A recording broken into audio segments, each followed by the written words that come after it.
Hi guys! So, here we go again. At medyo natagalan tayo bago mag-vlog uli.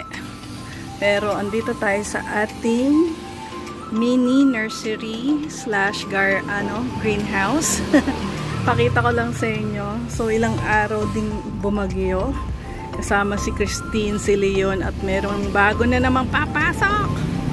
Pero nung last kasi nga naglugaw tayo kapag harvest na tayo ng garlic natin. So this is pang ilang ko na, pang 4th time na nag-harvest ng chives.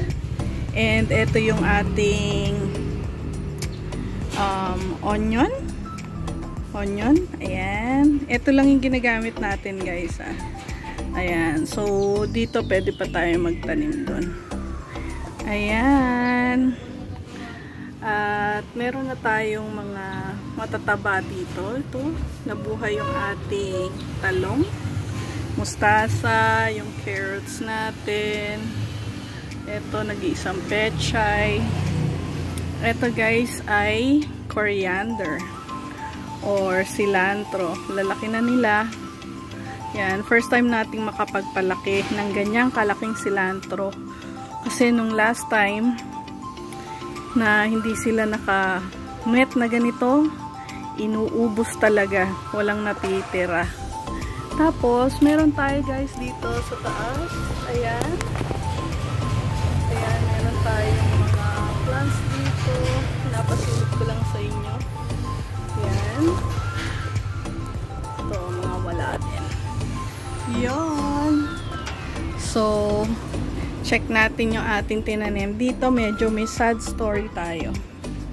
Kasi nagalaw ni Beauty, yung aso namin, but hindi siya yung kumain.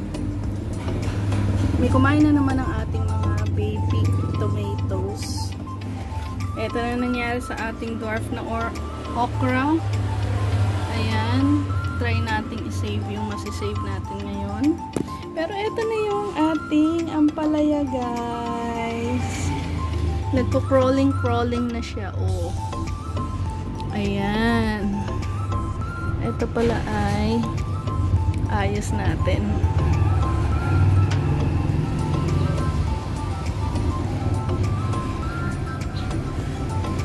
Kasi kailangan gina-guide din natin yung ating mga halaman, lalo pag crawling.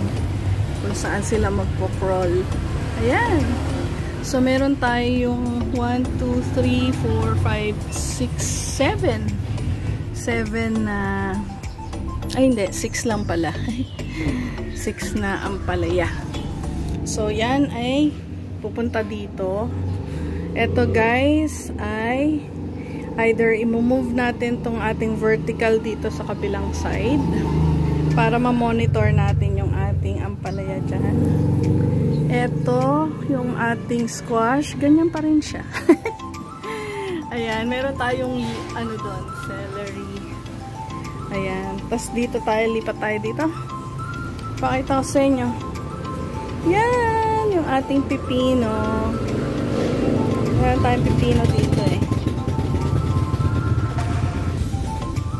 Tingnan nga natin yung ating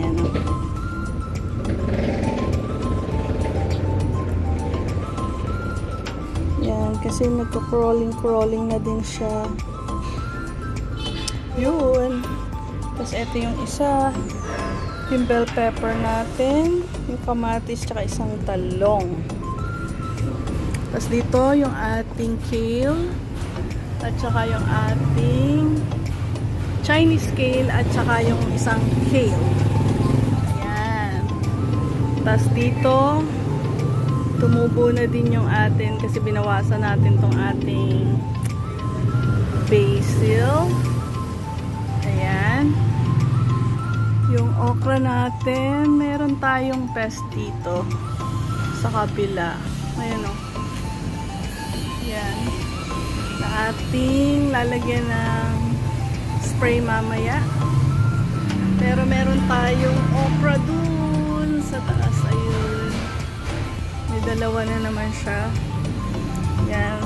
Tapos, yan. May mga kale tayo dito. Nakasilip. Ito, lilipat natin to kasi ito ay Eggplant. Yan, eggplant yan eh. Yan. Yan. And, okay pa naman yung ating alugbati. At eto, meron tayong moringa. Medyo matagal nga lang siyang lumaki. Pero eto, tinanim natin yung ating ano ba to? Kamote tops. Ayan. May mga kumakain-kain na ano. Yan. So, yan na muna guys. Ang ating update for our mini garden, vertical garden, greenhouse, nursery. Haba ng title. So, mamaya ako na lang yung gagalawin kasi tanghaling tapat ngayon. Hindi tayo pwedeng maggalaw ng mga plants. Ayan.